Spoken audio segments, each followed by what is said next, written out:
bananas. Yeah, bananas were made in England, bro, not in Central America. Okay, at least the one we eat today. That shit, that was perfected out in a fucking greenhouse. Yeah, because they used to have like a lot of seeds in them. Yeah. So just like corn. Listen, the staple of Central American people and South American people, corn.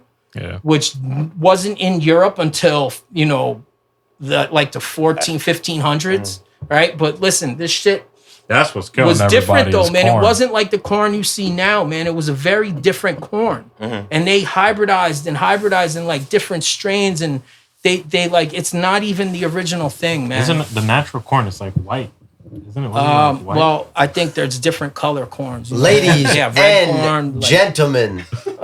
Welcome back to another episode of the Goodstock Show. What's going on, kid? Tonight we have a very, very special guest, the most recent winner of the Open Mic Championships of 2024. Lux is in the building. What's going on, y'all?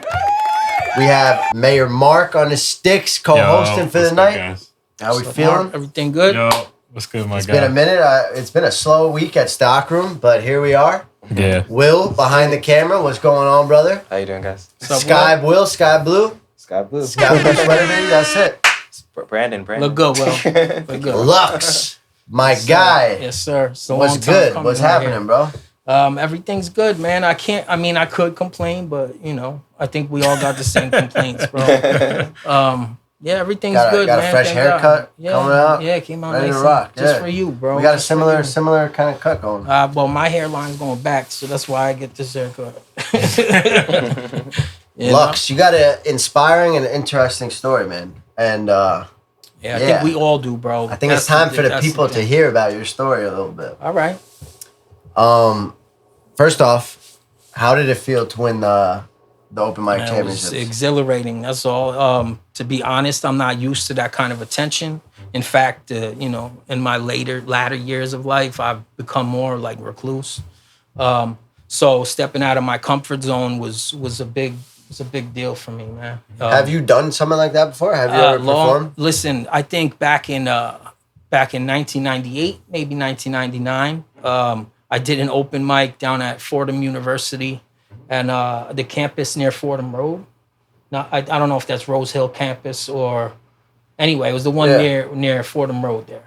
My sister and they had like some sort of an open mic event where there was some poetry, some spoken word. And then I just said, fuck it, I'm gonna do it. So these open mics that you've been coming to here have been your first time since that? Yeah, man. I never pursued it in that way.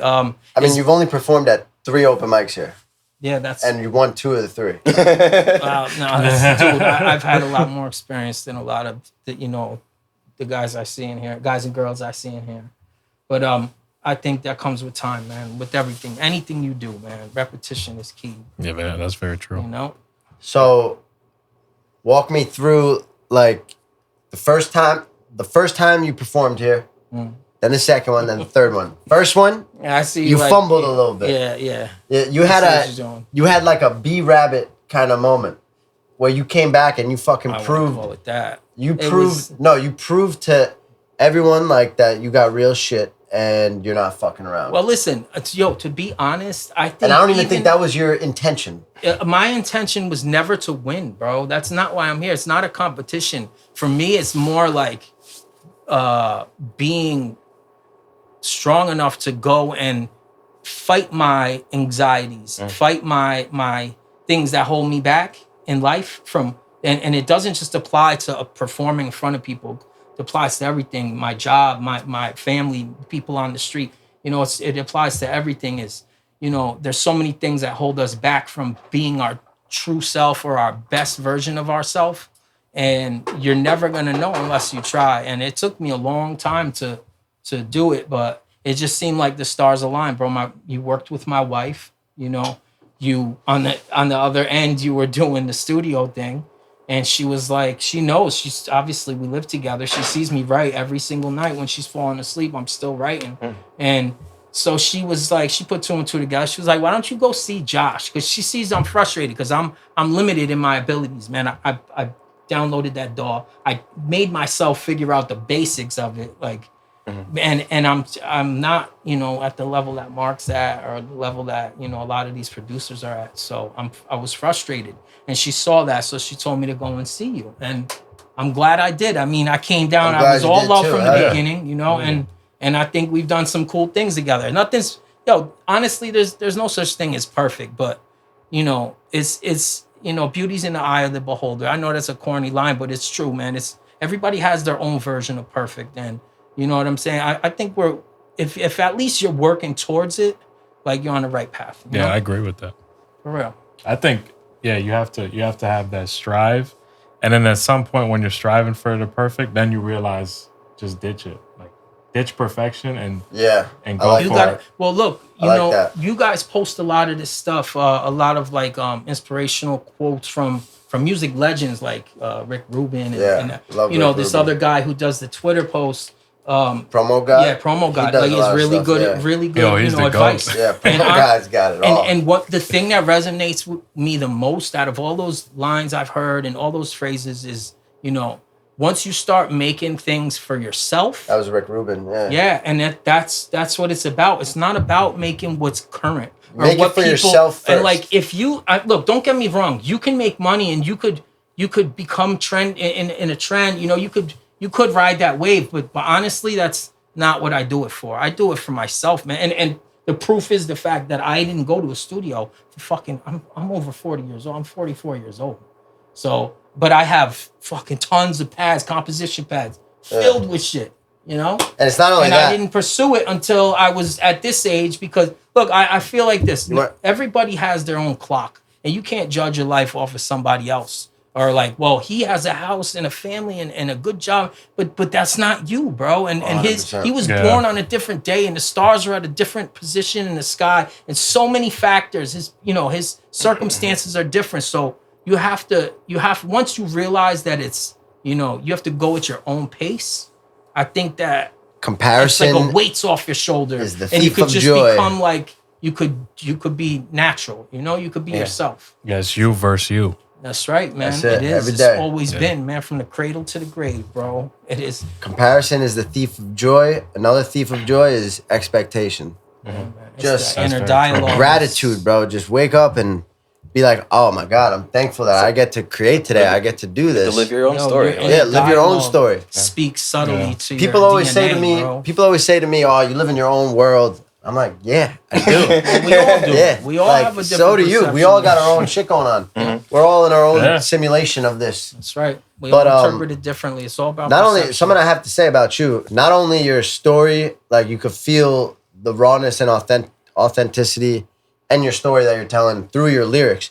But it's beyond that. When you perform, at least, like you could feel that there's something deep going on. You mean those words?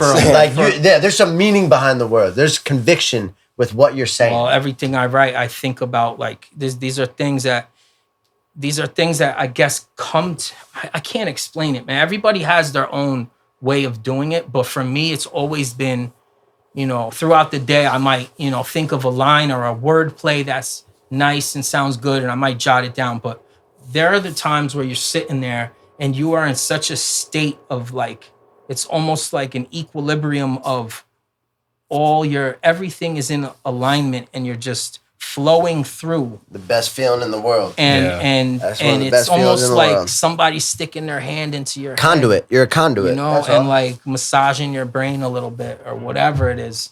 But yeah, that's what it is, man. That's what I do it for.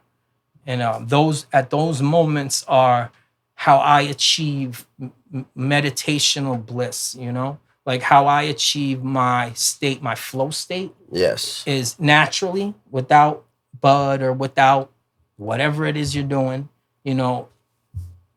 that's my thing right there. Yeah. And I felt it, man. And I'm addicted to it, bro. Actually, that's the perfect segue. Can you share your journey with addiction and what led you to your decision to pursue sobriety or just wherever you're at now? Well, it's definitely... And before we get to that, we get to that, have you ever had cacao? Yeah, I have. Have you guys ever had cacao? Yeah. You want some? Yeah.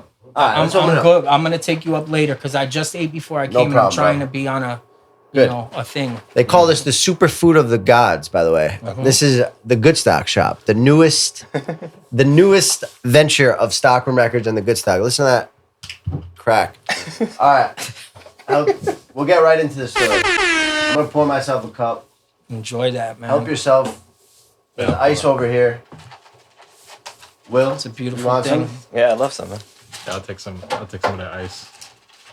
Oh, now I feel like I'm the bad guy. Nah, you good. Nah, you good, bro. But I will take you up on it, man. Dude, hell yeah. Yeah, cacao is some serious stuff, man. That's an ancient food, man. You can smell it. They call it the superfood of the gods. Yeah. Yeah, it's more, this stuff will make you feel good. It's almost like a berry. People don't realize that. It's like a fruit. Very true. It's a fruit. It is like a berry. Cheers, guys. Yeah. Cheers. Lux. Salud, man. So with addiction, man, everybody's is different, good, right? Josh. Everybody's is different. And, I'm no one to give advice. Trust me. That's not what it's, but if I am to speak on it, I'm only speaking of my own predicament I was in, my own experience with it, and what works for me, and is still continuing to work for me is, I believe everybody picks up that type of a vice, whether it be drugs or alcohol, to sort of numb or mask or somehow detach from. Yeah, it's an escapist type of thing. So you try to detach from your reality, your current reality, what you're dealing with. At least soften it, like. Yeah, our society, it's like a buffer. Yeah, it is. Our society is obsessed with escapism, by the way. Well, it is because it's pretty fucked up. Yeah, it is. Yeah. And the smarter you are, the more tormented you are, man. And it's true. It's fucking true. So with addiction, it's like you have to be ready. You have to, like, you hear about this rock bottom thing. Well, it's kind of true in a way where see, at least for me, I hit rock bottom like 23 times before I finally said, I'm sick of rock bottom. Wasn't it rock bottom, though, that made listen, I believe rock bottom is dead. So, I've been close. I've had to be woken up before with Narcan. I woke up in the back of a ambulance one day down in the Bronx. And I was on my way to St. Barnabas Hospital over at the end of Arthur Ave over there. And waking me up, say, Anthony, I'm like, how the fuck where the fuck? I thought it was like it was like a dream, man. It was like a fucked up dream. I had this fog. And when it came to me, what happened, I was like, luckily I grabbed my ID. I was smart enough not to because they brought me to the ER over there. And I'm looking around and there's like chaos. And I'm like, what the fuck am I doing here, man? And what did I bring myself to again? That's like a crazy environment to like. Yeah, and I fucking took my ID from him. Luckily, he gave it to me because there was an officer there, but he was dealing with so much. I was the least of his worries, man. I took my ID and I left, and he told me, "I'm warning you that the Narcan could wear off in an hour or two, and you might go back under." Because I was ODing off of an opioid, which I thought was dope, was heroin, but it wasn't. It was fentanyl. Damn. And it wasn't like a little smidge cut with dope. It was fucking fentanyl. You easily could China be dead. white, like half bag looking shit I never saw before. And I should have known, and I did the whole bag like I normally would do when I was just sniffing dope.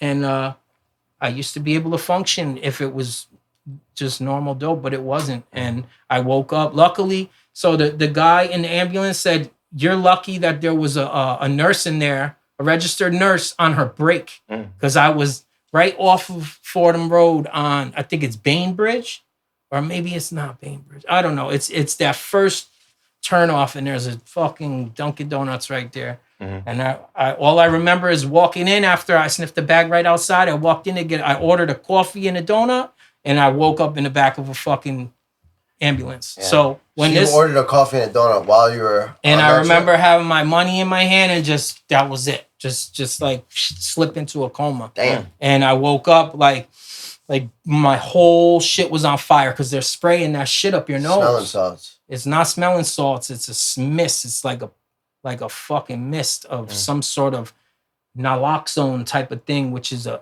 so basically the way opioids work is you have receptors in your brain, and when you're not taking the drug, your body normally produces things like dopamine and serotonin and things like that. So once you start taking it, you know, your body becomes dependent on it because it stops producing it on its own. And you know, when you stop abruptly, it's looking for an outside source, and it takes a while to readjust to bring it back up to production levels of stability, you know? It's just got a hold on you. Like, so what a naloxone or something, a drug like that does is it coats your receptor and doesn't allow the opioid compound to bond to it, you know? It doesn't allow you to get high, right? It actually reverses it, puts you into withdrawal, right? So it saves your fucking life is what it does. And honestly, if I hate myself for ever being in that position, but it's a reality, man. How long have you been sober for? I've been sober now for going on 4 years. Hell yeah. You know, I'm proud of that. Yeah, you know, so it took a long awesome. time for me to finally get there, but I did. You know, I'm there. And I mean, the difference in my life is just like you know. What were some of the most challenging moments like in your sobriety journey? Like was it in my sobriety journey? Yeah, like was it easy to get sober? I've become sober in the past, but not. It's different this time. So it feels different this time. Meaning, in the past, I was getting sober for a reason, for something else, an outside, you know, reason. It wasn't for myself. It was either to keep a job or to, you know, calm down my wife or whatever, you know, urine test at court or whatever the fuck it was. It was always something else. It was never me wanting to do it, right? So, you know, there's this underlying trauma in my life that I fucking mask with putting myself out, comatose, you know? I have some really deep-rooted traumas that fucking haunt me. So, and that's why I did it. And that's why, you know, but, what made you choose otherwise? Or like, so like I was saying, I've gotten clean in the past, and it just wasn't my time yet, you know. I didn't realize it then, and unfortunately, the people that love me didn't either, and they had to deal with the consequences. But yeah, it was like a up and down roller coaster from court forcing me to do rehabs to me doing it on a promise, or you know, just all this shit. And then finally, that episode happened the last time down in the Bronx when it was actually, the weird thing is, I had relapsed, and that was the first time I did it in about 7 or 8 months. And that's why I went out the way I did, because my body wasn't used to it. And I'm getting older, and like just something clicked in me. Like, I'm fucking so sick of living that way. The shit my kids had to see, my wife had to see. Like, I should be hung, man, for real. Like, dude, you survived. Yeah, I did. I survived. Being an addict. And thank God my wife's as strong as she is, and thank God my kids are mature as they are. But you know, I believe me, I'm mad at myself for a lot of wasted time and a lot of unnecessary episodes and traumas, and wasted money, wasted time, wasted life, man. You know, wasted potential. And but I'm here right now, man. What would you tell anybody that's like going through something similar? You know, it's very hard because everybody's different, but you know, I believe that you need to be ready, and you need to ask yourself, like, am I done? Am I done with this? Like, haven't I done this enough to be sick of it? Like, to the point where it's like, it's the definition of insanity. You just keep doing the same thing over and over, and you know, so it's like when you're ready, when you're there, you will know, because it happens. It just fucking happens. And you know, some people do and some people don't. You know, my parents were both addicts. My mother's still here. She still struggles. my father was an addict. My father passed away in 2000. And my father struggled for years and years, man. And I lived more with my father growing up, so I was around it. I was exposed to it. Yeah. You know, so yeah, it's like nature versus nurture, all this stuff. But I think, you know, when I was born, my mother was, I believe she was involved. She was still going through it, you know? Mm-hmm. So I was born to a pretty toxic environment, you know? Mm-hmm. And the first couple of years were rough because my parents were together for the first 2 years of my life. But, you know, keep in mind, my mother was 17 or 18 when she got pregnant. And my father was only a year older than her. So, damn. Yeah, they were kids, man. Yeah, that's unfortunately, my mother is half Italian, half Irish. She grew up, her mother, all Irish. Like, you know, her last name was Martin. And she was Irish Catholic, you know? And my grandmother on my father's side, you know, his mother, she was also Catholic. So they were like, you can't have an abortion. You have to have them. If you don't want to be with them, but you have to get married before you have the kid, because that's how it goes, you know, in religion. And yeah, man. So they had me, and she tried, but she wasn't ready. She still ain't ready. You know, some people never get there, bro. Some people never get there. What do you think is like? Because you know, we had there's a huge opioid problem. That no one. Yeah, it seems like it's not talked about enough. Yeah, like, you know, it's very like, it's like hidden in beneath like all the shit going on in the world. Yeah. What do you think is like the common misconceptions about like opioid addiction? Maybe like what's going on like under the, like in the market, like all the like the little nuances that are actually promoting it. And, right. Like, so I haven't been using it for 4 years, right? But under 4 years, but let's just say 4 years. It was actually August 7th of 2021. So it's a little over 3 years, but it's 4. Yeah. I feel like it's 4, man. Like, anyway, so, but when I was, you know, still ripping and running, you know, I'd take a train down to the Bronx and I would walk to my block, you know, where my guys were, and I'd go in the building. They would let me in the building, which they don't let anybody, you know. They need to know why you're there or who you are. And it was like that. It was like, you know, it's a lifestyle, man. It's a vicious cycle. It's a negative perpetual hamster wheel. Like, you know, you wake up, you're sick. You go find money or find something to pawn to find money to go find the drugs, and then it starts all over again the next day. It's just like it's nasty. So there's a.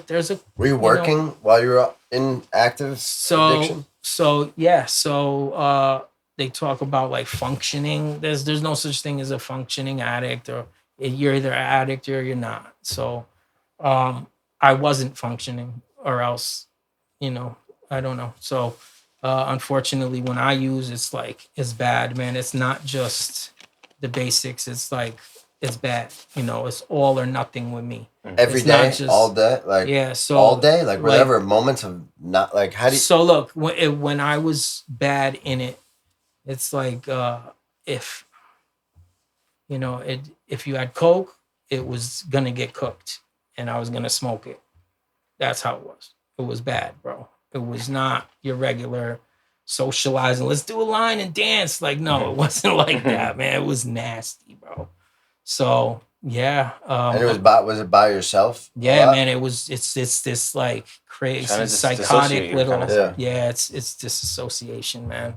It's what it is, bro. And it turns to psychosis too, bro. It's bad. Was it easy to get sober? Like, what was the process of that? It took me over 20 years to get sober. The first year I was hooked, I fucking hated it, bro. And it's just the epitome of what I didn't want to be, man, because I grew up with an addict father. Yeah. And I didn't have my mother in my life since I was 2, or not how I wanted her to, because of drugs, man. And because it's just, yo, I didn't want. No, I'm asking like during it took me a long the time. getting sober process. Like, were you going through withdrawals and like moments of weakness, or like what was this that last process time? like? This last time? Yeah. So this last time, I'm not gonna front. I used a little help. I called a psychiatrist in Mount Vernon, and I got prescribed Suboxone. So the withdrawals weren't hitting me as hard, you know, and I tapered off of Suboxone, you know. So everybody's different. On that? So the longer you're on, the harder it is to get off. It's another replacement, bro. It's legal, and you could go to work. In fact, it gives you a little pep, you know, like, I don't know. So yeah, man, you could function on it, bro. It's better than going to have to cop. It's like a nicotine patch, kind of like. It's like, look, drugs, street drugs are so random and so, like, it's not just. I mean, yeah, that's a it's so like you don't know what the fuck you're getting. You don't know if your man's gonna have it. You don't know, and it's like it's not, you know. Anyway, I forgot what we were talking about. Damn. I was out on a tangent somewhere. How has sobriety influenced your creativity and music? Has it? Well, look, I think a lot. It's not that I think a lot more clear. Is that I have more time to do the right things. You know, the things I'm supposed to be doing. You know, as opposed to when I was strung out, you know, it was running. It was just running. And if I wasn't running, I was comatose. I was high and I was asleep. So this is just a nasty, you know. Now you're here. Now you're awake. I'm here. You're clear. It's been over 3 years, man. And I feel good. Like I'll tell you all the positive things that have happened to me since I stopped and really said, that's it. Let's see. I've been working back for the union down in Manhattan, installing porcelain and sometimes, marble slabs, making good money.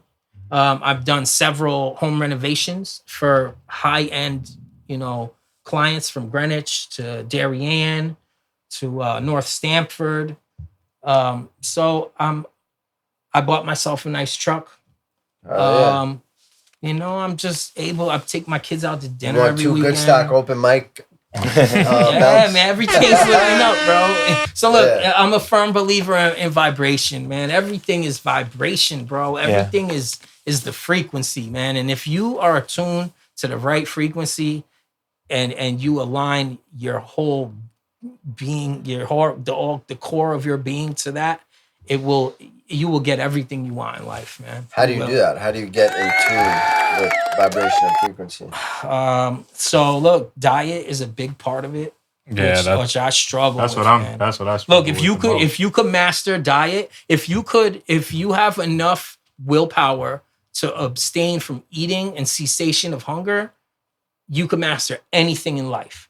If you could master starving yourself, or not starving, that's a harsh word. Yeah, fasting. Hunger is the first discipline. If you could discipline hunger, if you could master that, you could master anything in life. If you can master hunger and your breath, you apply the same model, which is basically abstinence from comfort, man. That's what it is. It's all about abstinence from comfort. Yep. And that's why they say this life is about suffering, man. That's what human existence is the suffering. It's the soul's way, the energy's way of actually feeling something, you know? Yeah, that's kind of wild though, because like our whole extension of sense, man. Yin and yang. And it's like our society is building us like in the opposite direction. It's like comfort, spend. Yeah, well, sit down, get on your blanket, watch some Netflix, and have a beer, a glass of wine. It's like, look, we got to step out of our comfort zones. Yeah, we do. We have to step out of our comfort zones. More. Like, look, the way to rule a population isn't through having them chaotic and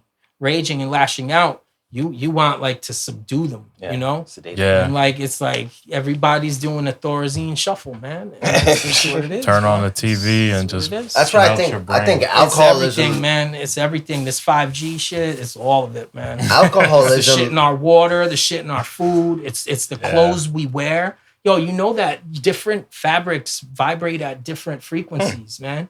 Yeah, I've heard that. So like linen and cotton vibrate at the highest frequency.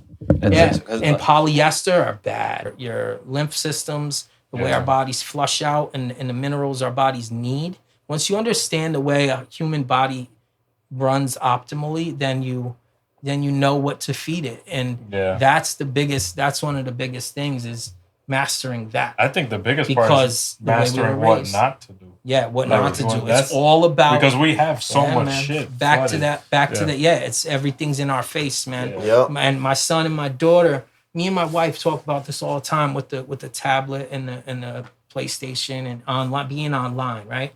And the social media and it's bad, man. It's a cancer. It's like, it's so bad. There's so much misinformation, and then there's so much of this like this fucking advertisements being tailored to your every fucking twitch and every look and blink. It's fucking insane. It like tapped into your brain. It's like they know how to like manipulate if they could get into your phone, they could get into your hand, they could get in your arm, to get in your brain. Nah, but I don't even mean like they know how to like tap into your chemical responses. They know that like if you post this much inflammatory shit, it's gonna have this many people riled up. And when people are riled up, they're more likely to do like they know it at that level. Like it's deep. Of course they do. If I can like hit you this way, like make you scared or like make you angry. Oh yeah, bro. And they just flood us every day. Every angle they can. It's all about money. It's this mass consumerism, and it's all these companies that are like in this game to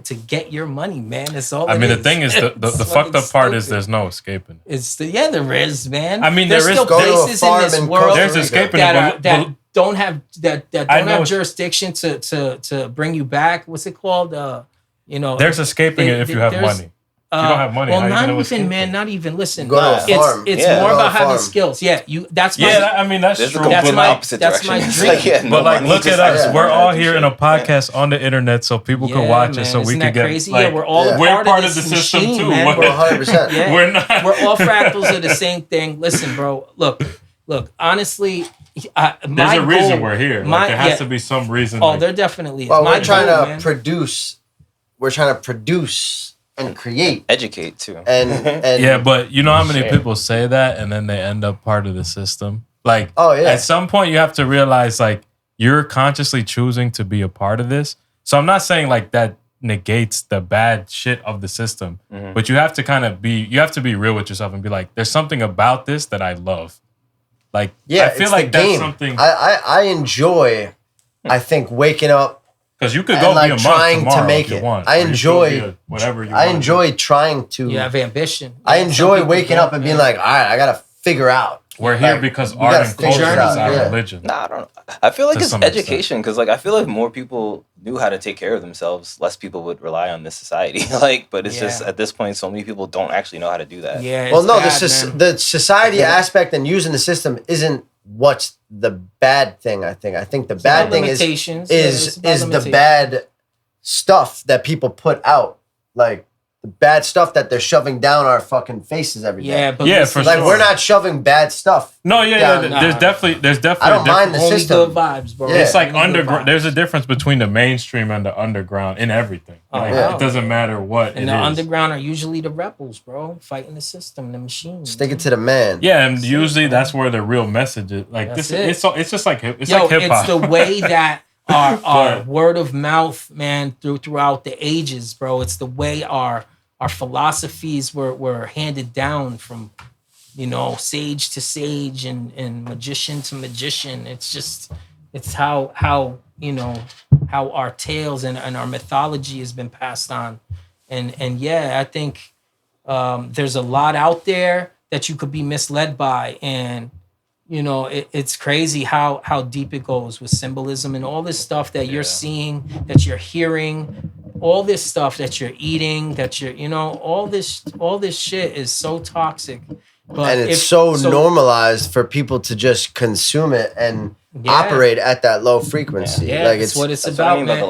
They want us once to be you there. start eating right, and you could do that, and you have some sort of a healthy regimen where you're stretching and exercising, at least even just stretching and having someone massage you and you massaging somebody, like doing these things, man, that people don't do, man. It's crazy to think that, you look at like the yogis in India, right? And the way that, like, even to which nostril they're breathing through determines so many different things. It's like I think we're that's not so out the of most important thing. So out of touch with our bodies as these like, you know, biological machines.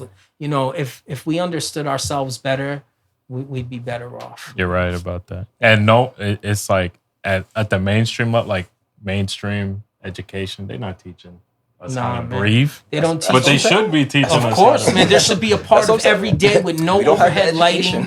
You're right. We don't have the education. That's you should only problem. eat under the sun at high noon, things like that. And you should only eat once a day. And if you do eat at night when the sun's down, which you shouldn't, but if you do, it should be something like a tea or like, you know what I'm saying? Yeah. Maybe honey, but you shouldn't even have it at that time. And like, if you ate the way that the cavemen ate, like very minimally and very, you know, and survival, the hunter-gatherers, like with the berries and the teas and the leaves. And, you know, if we ate like that, like who knows how long we live, man. We're killing ourselves. Every single thing we do, man, to getting in that plastic vehicle, to burning the fuel, to, you know, like sleeping with these, exchanging our energy, our fucking electromagnetic waves for time to get a paper currency in order to get something to exchange it for something to sustain yourself, nourish yourself, and the shit you're nourishing yourself with is toxic. And it's just like, why the fuck are we even doing this shit, man? And it goes, look, this is what I was trying to say before when you first brought it up. My wife's parents own a farm down in Guatemala, and they were cattle farmers. My wife's father passed away a few years back, but her mother's still there, and her grandmother's still there, and they're still on the same farm that the great grandfather, when he moved from China, moved to Guatemala and started a cattle farm. And it's crazy to see how much land they've accumulated, and that's my dream, bro. Every summer, kids go down. They spend the whole summer down there, you know, and it's rare that they have any internet, you know, because they're out in the middle of nowhere, bro. Like nowhere. And yeah, man, that's my dream, bro. They have a couple different properties.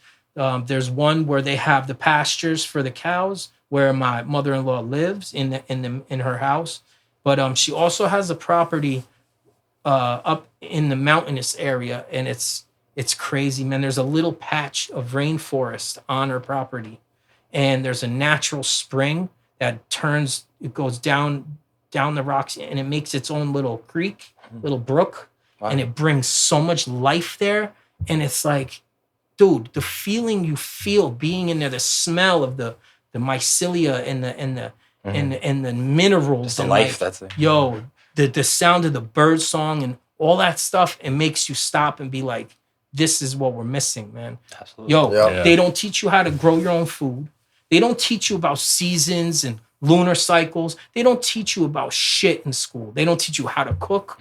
They don't teach you how to do anything, man. They just teach you how to be. They don't even teach you. They just teach you how to be a slave. Literally, how to be a product of the system. How to be a product of that system. It's literally about that, it's the new form of slavery. Exactly true, man. What you're saying is exactly true. What it is back in the, I think it was mid 1800s to early 1900s, like during the industrialization boom and all this shit where, you know, we were expanding and there was shit happening. The way they did it was they based their school system. I think it was Rockefeller. J.D. Rockefeller. They based their school system on a Persian model. So from Persia, like the way they had their schools were basically turning them into soldiers, right? So they would have all the children, and it was just like what it is now in these classrooms, teaching them, obviously not teaching them. I mean, this is as old as civilization. But yeah, man. Dude, some crazy stuff. So we're basing like it's based on a Persian model, the school system, the educational system in America. And if you look around at other countries, man, they surpass us like fivefold. It's crazy. Like in what sense? In so many different areas, they beat us. It's like the goal of the school. Like, listen, man. Right now, there's a crisis, and people don't realize it. There's a problem with the school system where kids aren't even reading at like 4th grade level Facts. Crazy stuff, man. The and people don't realize. And it's getting worse and worse to be around. With this fucking social media shit. It's over. It's like China won, bro. That's checkmate. They did. And China's been one. It's sick, man. It's sick. They're all overstimulated, it's like all right at your fingertips, like from tits to cars to this to that, blah, blah, blah, blah, blah. And then they see like all these so-called role models or idols with these crazy symbolism in their music and videos. And it's all about sex. And it's not only kids, it's sick, fucking all of us too, bro. Dude. Everybody. Yeah, it's everyone. Like it's not. That's what I was saying. Yeah, we're all a product of it. But that's what I was saying. It's like man, it's the magic wand, bro. They have us under their spell it's the broadcasting system. That's why they call it programming. Literally. Because they're fucking programming, bro. Paid programming. Paid programming. So and then not only that, the media in the last 40 years has been bought up by private corporations that just feed you what they want. Yeah. 1996 telecom bill. Exactly. Back in the day, like there used to be public TV. There used to be public. It was the people public broadcasting. Yeah. Not saying that it wasn't perverted too. Obviously it was. I would argue it was more wholesome. And the further back you go, it's like eventually girls can't even show their belly buttons. Bro, and it's just like it's crazy. Bro, you're right. Bro, I would argue now that there are more options. No, there's less options. No, dude, look, like this. People do this. Fear.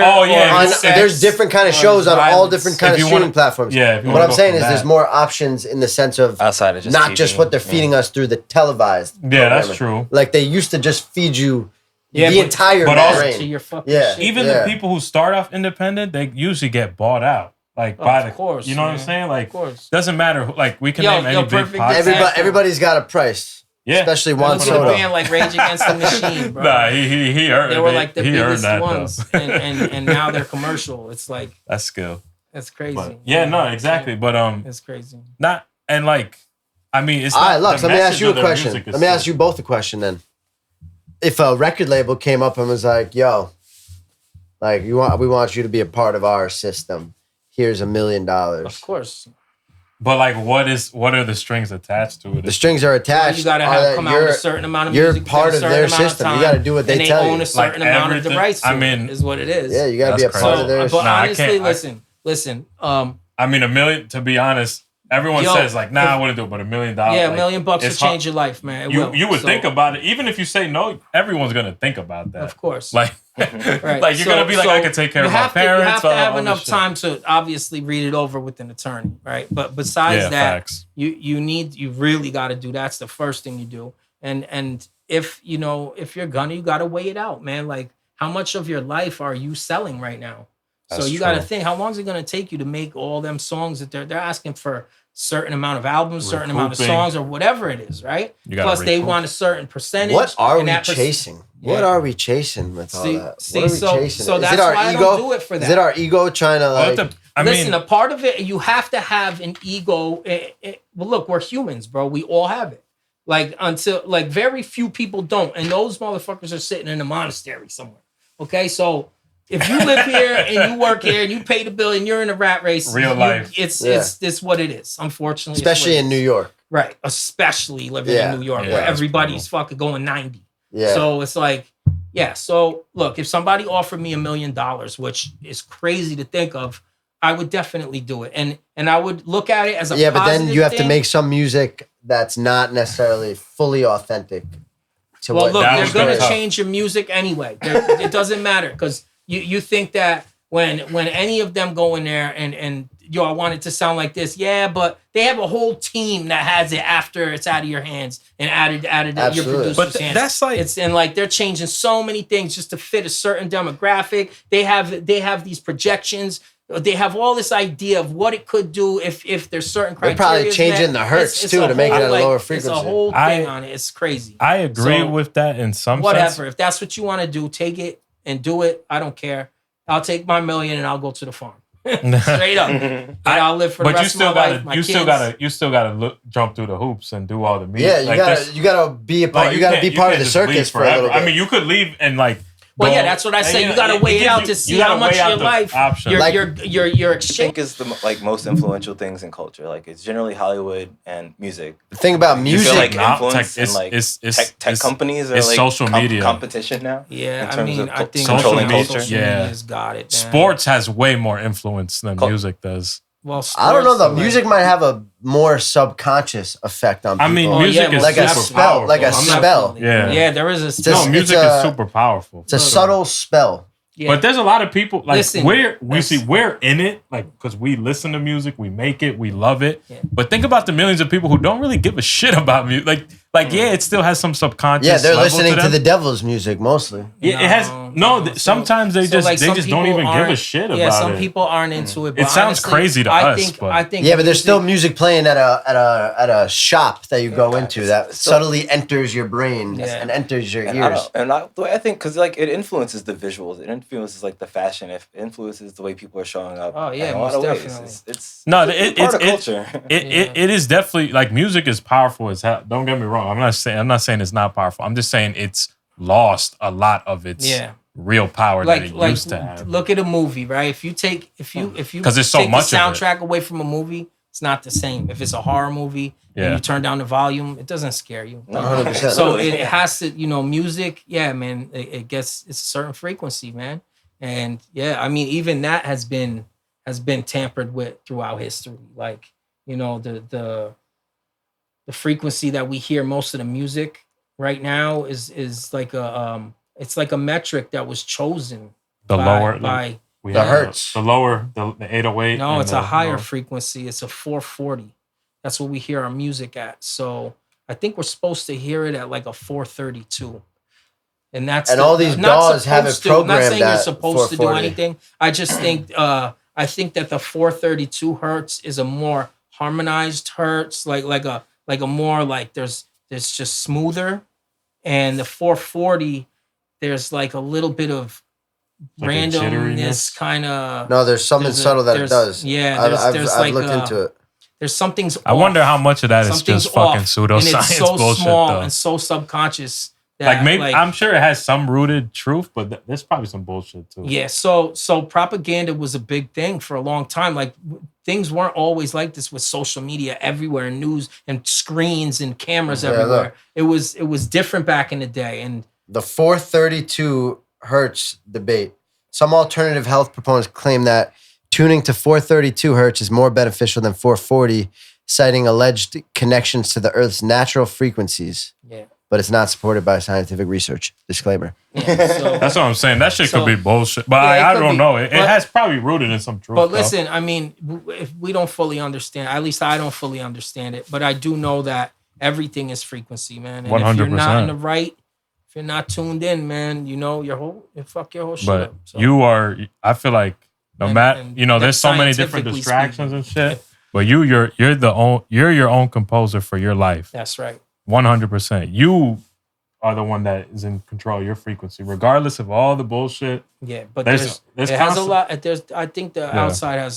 Some weird shit happened while I was watching Netflix last night. Are there any conspiracy theories or mystery teachings that resonate with you?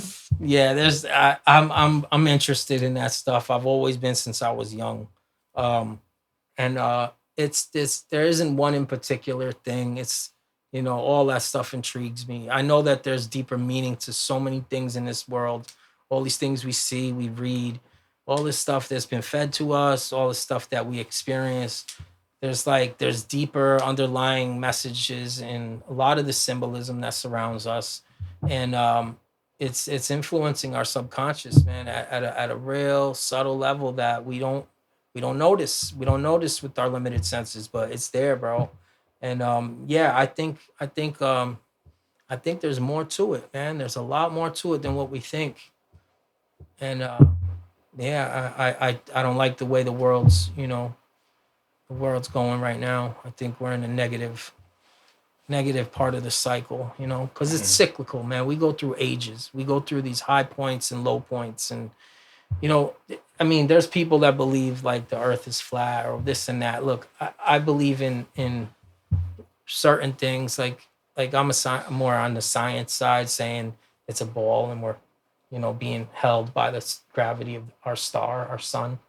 So if you think about it, like we're being pulled, our star is supposedly like moving through space, and in its gravitational pull is this handful of planets that like spiral and like have their own orbits and their own days and nights and rotations and axes and it's all different for different conditions on every one of them. And like ours is like right in that Goldilocks zone where it's just warm enough and just cool enough to support life, and it has water and an atmosphere, and all these things are just like perfect for us to be here, It's crazy. And it is, man. Yeah, it's a miracle. It's actually even the biggest our moon, miracle. down to our moon. If our moon wasn't there, we wouldn't have tides. It would affect so much shit. And here we are complaining about shit. It would affect menstrual cycles of women. It would affect so many things. Like that, what? Like people don't realize. If the moon wasn't here, we probably would not be here either. And the ancients all said that the moon held significance because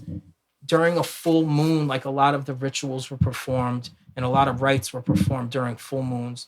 And it's because they say that like we're more susceptible to outside interference or outside during a full moon. Whatever, during a full moon, and Yeah, that's why I've always been connected. My sister's into all that connection to the full moon. I think we all do. I think everyone does. Yeah, primal. Yeah, you can feel it. Things get eerie sometimes too. You can feel that eeriness during it. Yeah, they say during full moons, police forces ramp up. Paramedics, EMTs ramp up during full moons because the activity is increased in that time. Isn't that crazy? Yeah, you feel it's more of like there's a thrilling. There's something thrilling. There's something going on. There's something. It's simply because we're collecting more radiation off of the reflection of the moon, and it's it's all about that radiation we collect from the sun, man. If we didn't have that sun and we didn't have that moon, just it's crazy to think that we just so perfectly lined up for just the right amount of time and the right amount of heat and the right amount of this and that and all these things matched up perfectly for us to be here right now. That's fucking deep, man. And you know what fucked my head up? Yeah. We had that eclipse like a couple months back at the beginning of the year. Yep. And I went to see like the full one. Bro, the fact that is a thing is insane. Yeah, and it's the same distance as... It's like 400 times... Yeah, it's crazy. Farther, like the sun is 400 times further away and 400 times bigger or something like that. I don't know the exact it's just number. the right size to block the sun. Math the is distance universal and language. the size that's perfectly aligned that's for the time period that we're existing, and it's actually not. Math is not only the universal language, it's the fabric of everything, man. What's beyond the universe? What do you call that? Galactic language. Space, man. Universe is I feel like the biggest thing we know. Outer space, bro. It's emptiness, the vast, the void. That's what it is. Yeah. But it's not. They're learning now that it's a galactic the emptiness language. of space actually buzzing with things that are dark matter, dark. Right. So it's called the cosmic.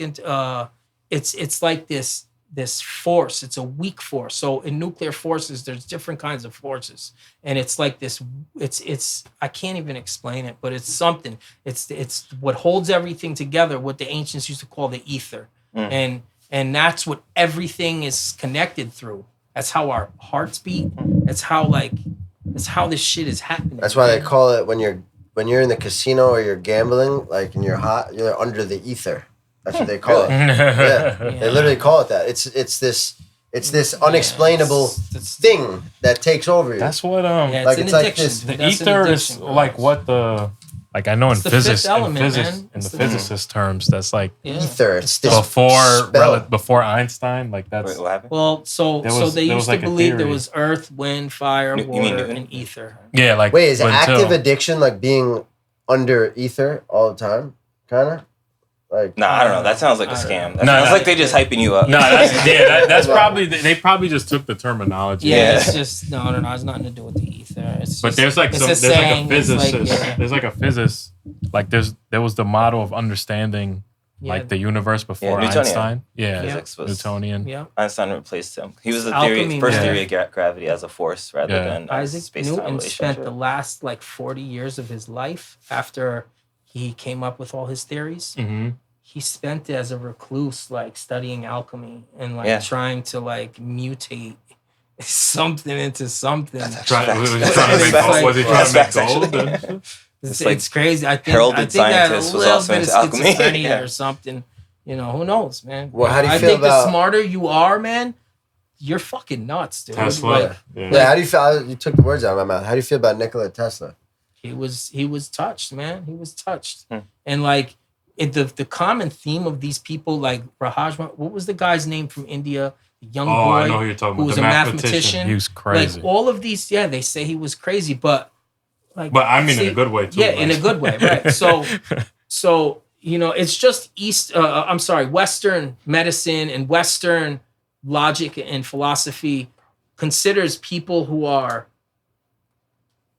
either schizophrenic or bipolar or depressed or anxious or whatever it is, people with mental illness, they call it here, they're actually like revered in other countries, especially like, you know, they're closer to the source in some not sense. necessarily Middle Eastern, but like the Asian countries, like, you know, so like in India and I know that those people who can, these were the seers. These have you ever seen people that could see different things? Like, have you ever seen the movie Midsummer? Midsummer. Yeah, it's a sick movie. It's twisted. So I mean, it's fucked up. It's about rituals. Yeah, but it's about the in rituals. that cult, they rituals. have the prophet or the one person who paints and draws, and it's an inbred. They inbred on purpose and make him like, what's the word I'm looking for? Touched. Inbred. Yeah. What's the word? You know what I'm trying to say? Yeah, it's a mental condition where I mean, like completely fucked up. Yeah, beyond function the way average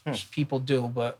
Yeah, but doesn't mean that there's any, like. But in that movie, they have him as the prophet, like the kid. There's one designated person who's supposedly closest to the source or whatever. Isn't that technically what all like royalty, like the European monarchies are? Yeah, it's basically they had to keep it in the family, man. It's sick. That's what they are. A lot of them were. That's probably where they got it from. Yeah, man. It's like the idea. You got to widen the gene pool, man. We figured that out a long time ago. Just Europe was just didn't want to switch it up. I don't know, dude. Maybe it has something to do with that or some shit. Who knows? That's what they thought. That's wild. Yeah. Yeah, I've always thought that, like, autistic or even ADD, ADHD is a minor form of it, but I feel like they got some sort of superpower. A gift. It's some sort of gift. It could be a gift. It could be a curse or whatever you want to call it. A damper. But my gift wife is in the curse. My wife, well, it's with everything in life. Yeah, there's always the devil's in the details, and like it's balance. It's about balance. That's right. Yeah. Like, my wife believes that people who are autistic, like these so-called high functioning autism, she believes that these people are like this is what eventually all of us are going to become, and because of like the chemicals in our water and our food and the vaccines and just it's just evolution, man. It's what it is, and eventually she thinks we're all going to be like that.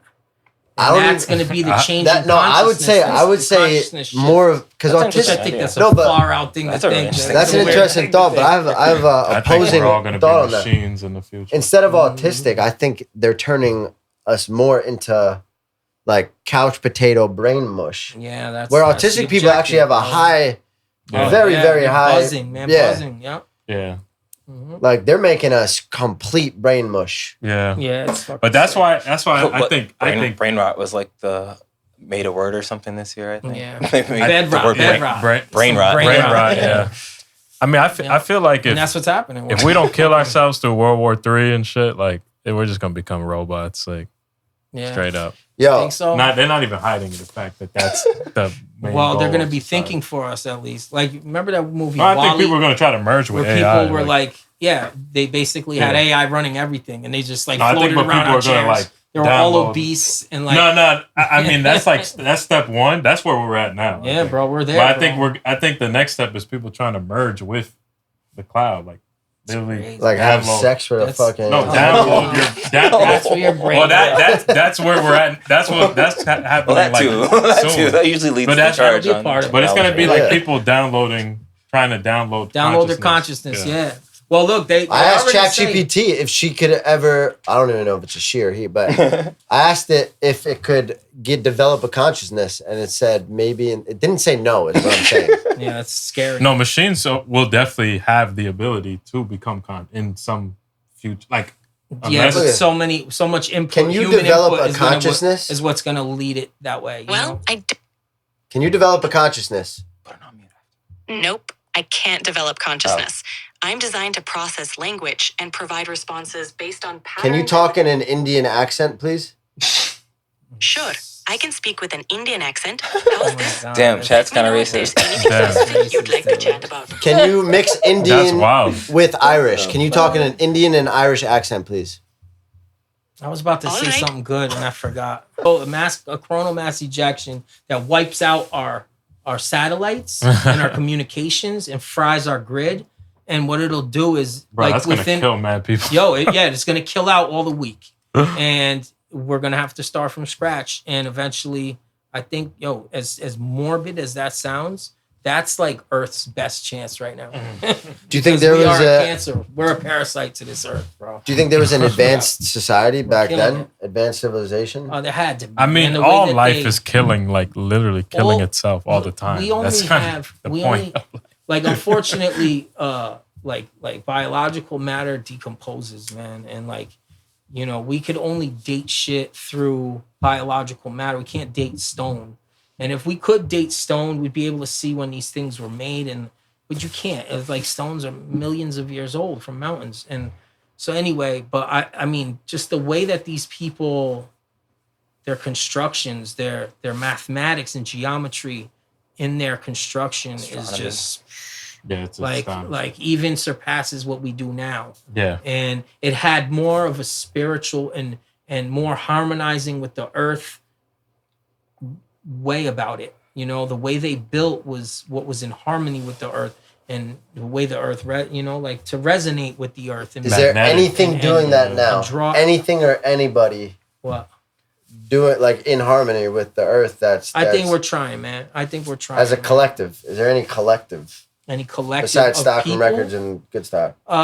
Honestly, dude, there's people out there trying, man. But I think that everybody's different, and everybody's idea of forward is a little bit off to the right or left. You know what I'm saying? Yeah.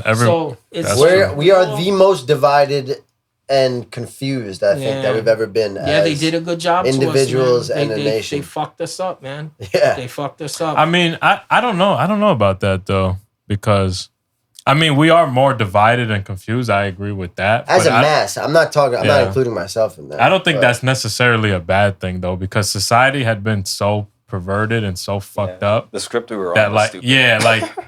I think what happened is now people are waking up, so the initial thing is chaos. It's just age bound of to awakening, happen. Man. And it's happening, man. We could see it. Yeah. All this shit's getting revealed. It's happening. And it should. It really should, man. There should be a lot of things need to change. Yeah, a lot of shit needs to change. It's crazy. But I feel like sometimes though, people we make shit too complicated. It's really the basics, bro. Like you said, food, water, breathing, education. It is simple. These are the most basic shit. Like we're so caught up with the bullshit that to take a second and to just breathe deeply. Like we don't even realize we spend most of our day shallow breathing. And that's bad, man. Breathing. But shallow breathing, not really expanding your lungs unless you're exercising, and most people don't. And it's crazy, man. There's so many little things that we should do that we don't do. We don't pay attention to. And because outside is so noisy, there's so much going on. It's like, I think we all need to disconnect for a little bit from these devices and all that. That's my dream, is to go off grid. Man. Telling you that solar flare sounds good right now. My new thing is trying to literally go off grid for 1 weekend out of every month. Complete off grid. Don't use my phone. That's good. That would be nice. Just 1 weekend, 2 days out of every 30 days. You go completely off grid. In today's modern society, that's achievable, and it's healthy. Yep. And the thing is that, so a lot of people are stuck in the cycle of the work sleep cycle. They're paycheck to paycheck, just getting by. Shit's so expensive that we might not be able to take a month for that or have the means to do it. But there are things you can do, man. And one of the things, the basic, simple thing that anybody could do is take your shoes off and step on the grass. Yeah, grounding. And like, it's just simple as that, you know, little things. Go to the beach and take your shoes off. The collection of positively charged ions and negatively charged, like, it's just crazy. And hug a tree, man. As I hugged a tree the other day. You know, hug a tree. I had a moment. I hugged a tree like a week ago. Yeah. I walked through the woods and no one was around. And I hugged the shit out of a tree. Yeah. And it felt good. Feels good, yeah. You feel it loves relief. You back, man. It loves you back. Yeah. Calming effect. Yeah. And I walk barefoot almost every day. You know, take a walk through one of these trails. There's a leather stocking trail right over here. Take that walk, man. Yeah. And honestly, you gotta get more harmony. It's so nice, man. It's so nice to take that walk. And yeah. There are a lot of things you could do. Eat high vibrational foods, man. And most of it's fruit. Eat fruit, man. And know where you're getting your fruit. Pay that couple extra bucks to get the good shit.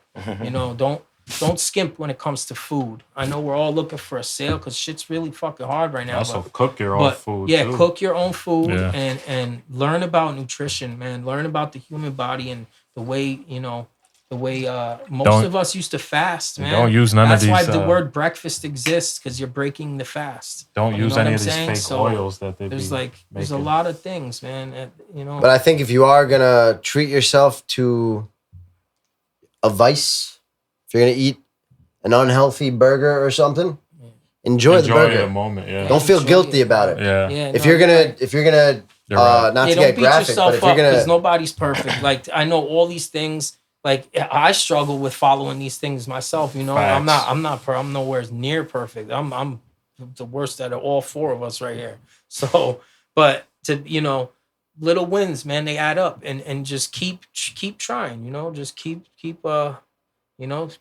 head in the right direction, and you'll be all right. If you could go back in time, in one sentence, try to keep it under 15 words. What would you tell your younger self? I would tell my younger self to see a therapist. One, start that immediately. With all that other bullshit, without talking about money and all that other shit. I would say the main things are treating yourself good and loving yourself, and self-care, and definitely psychological self-care. Talking to somebody, a shrink or a therapist, or even a fucking stranger at the park, just open up, man, and just something as simple as living by the golden rule, like treat others the way you want to treat yourself. You want to be treated by others, So before we do that, depart. You got anything new for us? Any raps or anything? I have some new material, yeah. New material? But the problem is,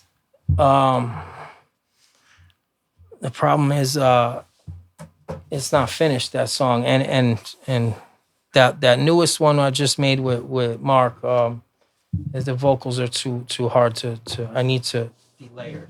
It's too much in one. So I think we might just... The Oracle. It's in the darkest depths of the abyss, where I meet my maker, described in all the myths as the all-knowing, the light, the one. But these are all attributes we prescribe to the sun. As I dig deeper in the crates of time, I find man drew gods in the stars as signs. The rituals practiced throughout the ages, dictated by the planets and moon in different phases. Before this was written down in the pages, an oral tradition passed on between the sages. Within the hourglass wall, the sand waited, a few grains chosen to become initiated. It's been stated only through allegories that the solids and symbolism tell a whole story. But his story was told by man, so there's many different versions as grains of sand. Now you could take the latter as truth and take a stand, or do some research to let it sift through your hands. And when you're done, you're only left with a few, allowing you to create a definite point of view. Consider myself to be a seeker of truth, which forces me to pour out this beaker of proof. Alchemical in nature, no form within the maker. The all-seeing eye is the true indoctrinator. You can become another sheep in the flock, while they hide behind the face, replacing gears in a clock. A single man standing gets devoured alone. The fast shot taught me lessons about the power of Rome. The Roman church labeled paganism savage after burning all the books and confiscating all the tablets. Creating laws forcing you to pay taxes or burn at the pyre for performing ancient practice. It's evident that this was all a plan to sever the connection between God and man. Men in dresses rewrote war religions while demonic possession influenced their decisions. All driven by power and greed to separate the masses by color and creed. Once we discover the same color we bleed, we can decapitate the serpent who devours the seed.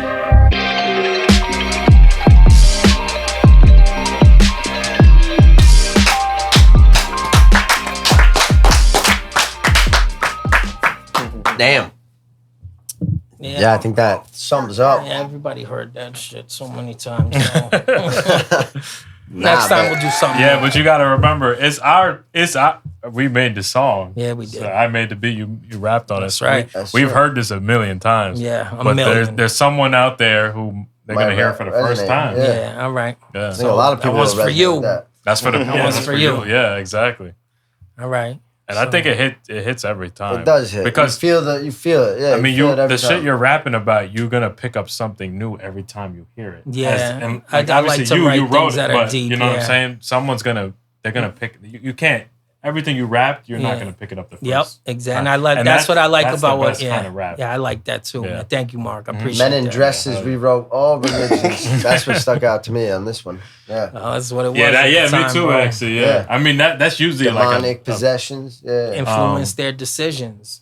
The all-seeing eyes, the true indoctrinators is one of my favorite. That's one of my favorite lines. Yeah. There's a few goodies in there, and yeah, man, it just that song talks about the control that the Roman Catholic Church has on the world. And I love the whole song, obviously, but it's crazy that like the beat I made and I named it Free Speech, and then the shit you were rapping about, it's all like connected, like and that's my right. I just named it Free Speech because of the same.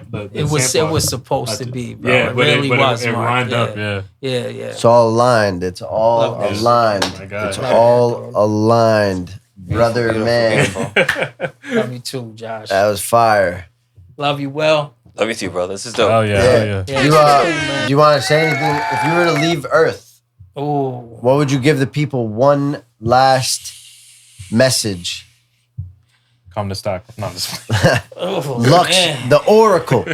Talk to them. Oh man, figure out a way to have passive income so you could live your life on your time and your terms, man. And there's so many ways to do it. Just educate yourself. Law literacy, these are important things that I think a lot of people lack. Knowledge of self, about the human kind, what we need, and how we work, and love yourself, man. And by you loving yourself, I think light attracts light, man. And keep your vibrations up. That's my word to everybody. Try your best. That's it. Light attract lights. That's beautiful. Try your best. Ladies and gentlemen, that was beautiful. Thank you for the conversation, Lux. Boys. Oh, yeah. That was beautiful. Good stuff. Good stuff. Killed it as always, guys. Peace. Great. This has been another episode of the Goodstock Show. Make sure to get your cacao cold brew. Goodstock. And shine your light on the world. Light attracts light. Love. Peace and love. Till next time. Right. Fire. We did it.